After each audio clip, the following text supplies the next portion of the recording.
Any idea who's behind it? Jeffries asked. Olson shook his head. We got some pretty good shots of faces, but their trucks are deliberately blank and they're wearing nondescript clothing. No company signs, no nothing. It's no one we recognize. He waved at the photos. We tried to fly low enough to get a license plate number, but weren't able to. How long have they been encroaching? We became aware of them 6 days ago, one of the other activists chimed in. 11 days ago. Another voice rang out. Every man froze in place, then turned as one to see the young woman approaching from beyond the tree line. Kane quickly scanned the forest behind her, but she appeared to be alone. Olson whirled on Jeffries. The man's face was dark with anger. Is she one of you? No, Jeffries began to say. Almost simultaneously, one of Olson's men raised a pistol and aimed it at the girl. Kane reacted instinctively. He jumped forward and hit the underside of the man's arm. The arm swung upward as the gun went off in the air. Whether or not the firing was intentional or accidental, Kane snagged the man by the collar of his t-shirt and almost jerked the guy off his feet.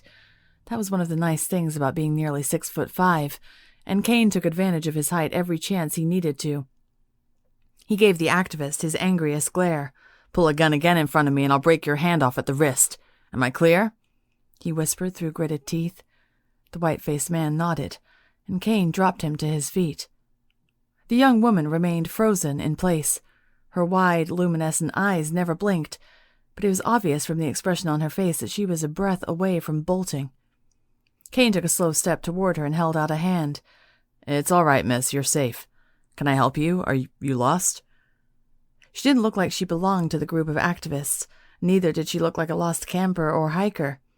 A good scrutiny of her sagging jeans and the t-shirt that drooped on her like a blanket confirmed Kane's initial impression that this girl didn't fit any stereotype he was familiar with.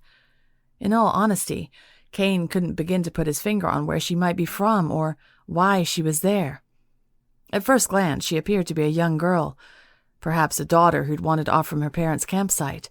Her free-flowing hair was down to her butt, forcing Kane to clamp a mental hand down on admiring the sweet curve of those cheeks. Yet there was an air about her that gave him the sense that she was a lot older and a lot more mature. The young woman scanned the area, her eyes darting from face to face as if trying to determine if she was in more danger by being there. Kane looked down to see the activist still holding the gun.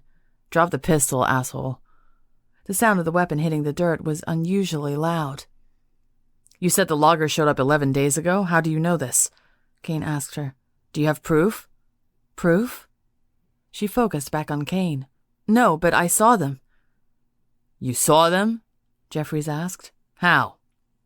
I was walking through that area and saw them. She was lying, or at least she was lying about some of it. Somewhere, Kane could sense there was a thread of truth to what she was telling them, but what part? What is your name? He asked her. Jill Adamus. Well, Jill Latimus, may I ask why you're here? My family lives north of the park. The loggers are slowly making their way in that direction, and they won't stop. They won't go somewhere else, and they won't leave. Please, can you help us get rid of them? The gleam of tears appeared on her lower lashes that were so pale in color they were almost white. At the same time, the sky overhead began to cloud up. Kane felt the first faint drops of rain. He turned to look at the others. Let's go inside and toss this around a bit more. I want all of you. Jeffries gave the men and the girl a glance to let them know they were included, to show us on the map where all this is taking place. There may be more to this than a simple case of poaching. The men agreed and began to file into the cabin. Kane gestured again toward the girl, as the rain started to fall harder. She didn't budge. You're getting wet. So are you.